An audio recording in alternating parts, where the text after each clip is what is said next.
असू दे, मेडिकल कुठलेही असू दे, अंगावर घेणारा व्यक्ती लागतो. नाही तर काय नाही होत, सगळं सोपं होतं आमच्यासाठी. आम्हाला काय मिळवायचं होतं ह्याच्यातून. पण कुठेतरी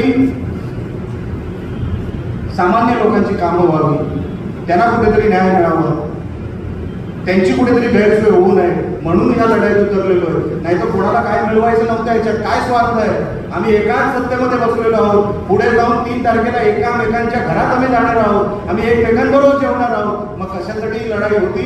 तर ही सर्वसामान्यांसाठी लढाई होती आणि ती सर्वसामान्यांसाठी लढाई आहे. म्हणून संजू परब, सन्मान्य दीपक केसरकर मैदानात आहे, लक्षात ठेवा. नाहीतर त्यांचंही काय केलं नव्हतं. त्यांना हे सगळं सहज मिळवता आलं.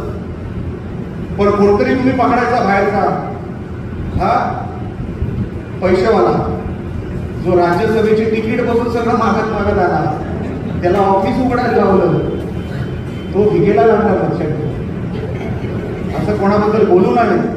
पण कशासाठी मी म्हणतो? त्याची नियत खराब आहे. आणि ज्याची नियत खराब आहे ना, तो कधीच कुठे पोचू शकत नाही. तो माझ्या बरोबर होता, विचारा संजू बरोबर होता. आज संजू परबला हरवण्यासाठी जे पैसे वाटप होत आहेत ना, ते तो करतोय. कुठून आले पैसे? काय आले पैसे? एवढी मस्ती? राणे साहेबांबद्दल बोलणारा माणूस आज पैसे वाटतोय उघडपणे. संजू परबला पाडा काय करू? काय पाडा? कशासाठी? संजू परबनी फक्त माझी साथ दिली म्हणून पाडा?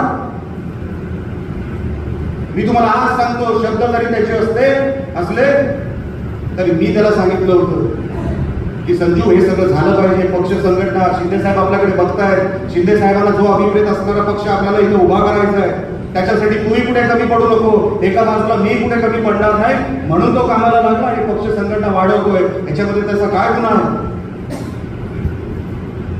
पैशाच्या जोरावर अरे तुम्ही एक निवडणूक जिंकाल.